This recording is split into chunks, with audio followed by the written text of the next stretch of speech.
Você já sentiu que depois da confissão sacramental, você ainda estava inclinado a cometer aquele mesmo pecado?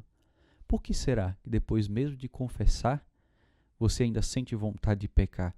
Será que a graça não aconteceu? É isso que nós iremos meditar no dia de hoje. Vem comigo.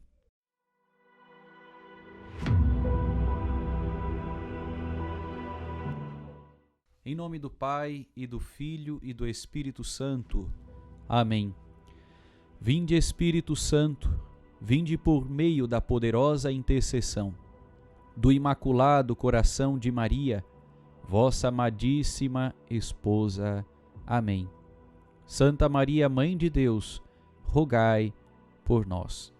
Em nome do Pai, e do Filho, e do Espírito Santo. Amém. Muito bem, amados irmãos, amadas irmãs, para que nós compreendamos a meditação de hoje, eu peço que você abra aqui no livro, na carta de São Tiago, capítulo 1, versículos 14 e 15. Mas cada um é tentado pela sua própria concupiscência, que o atrai e alicia.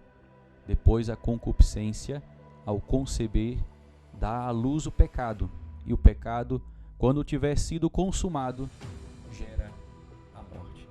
Olha só, hoje nós iremos falar sobre esse tema, a concupiscência. O que é concupiscência?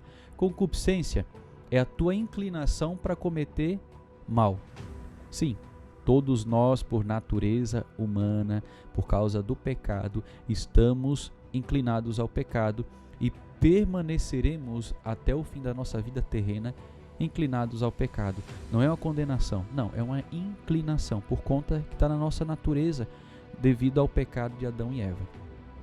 Mas Cristo nos libertou dessa escravidão, dessa inclinação. Isso significa que hoje, você, eu, nós, temos a força necessária para dizermos com convicção não ao pecado, para dizermos com verdade, com santidade, que eu quero ser todo de Deus e que eu não quero jamais, nunca mais, servir ao demônio, servir à carne, servir ao mundo, estar escravo do pecado.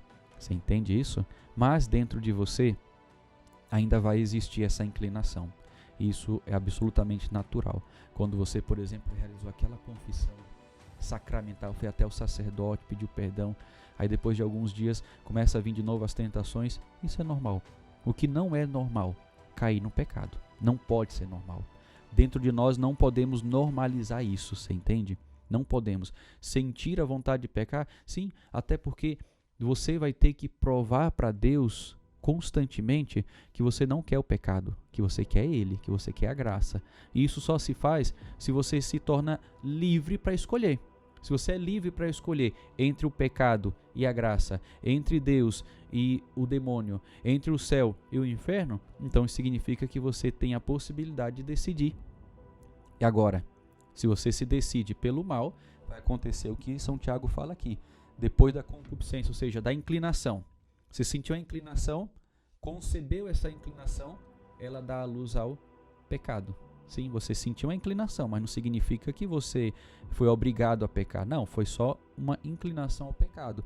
E você cedeu, você consentiu com aquilo, acabou gerando o pecado. E o pecado, quando tiver sido consumado, gera a morte. Aí por isso que a gente chama de pecado mortal. Porque você consentiu com o pecado. Você foi decidido a cometer aquele pecado. E por isso é um pecado mortal. Entende? Agora, Deus te dá a graça. Quando você se confessa, vem uma graça tão grande da misericórdia de Deus na tua vida, que o Senhor renova a tua força para dizer não ao pecado e para dizer sim a Ele.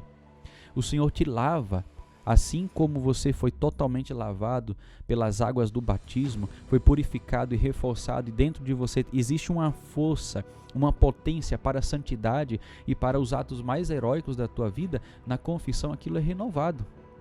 Então você precisa crer nisso, você precisa se lembrar disso, que por mais que venham as tentações, dentro de você não há absolutamente nada que te force a cometer um pecado, somente uma inclinação para o mal, mas que isso não te força a viver o mal.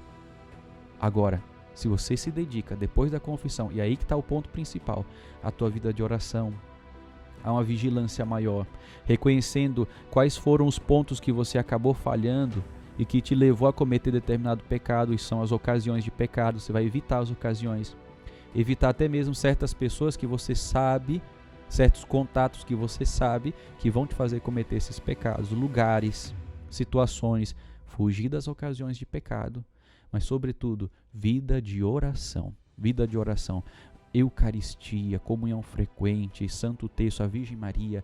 Meu irmão, minha irmã, se você usar estas armas, ninguém vai ser capaz, nem você mesmo vai ser capaz de te forçar a cometer um pecado sequer. Basta que você saia da confissão e não permita que, assim como alguém sai de um lugar, de uma joalheria com um diamante precioso, sai com esse diamante protegido para que nenhum ladrão roube, você não vai permitir que venha o ladrão e roube depois que você sai da igreja, depois que você sai da confissão. Você tem que proteger aquela pedra preciosa que você acabou de receber, que é a graça de Deus e a misericórdia de Deus, para que a gente não abuse da misericórdia de Deus, mas para que a gente dê o seu devido valor. Ame a misericórdia e viva a partir de hoje, a partir daquele momento, a graça de Deus por gratidão à misericórdia de Deus que foi tão grande na tua vida. Deus te abençoe. Em nome do Pai, e do Filho, e do Espírito Santo. Amém.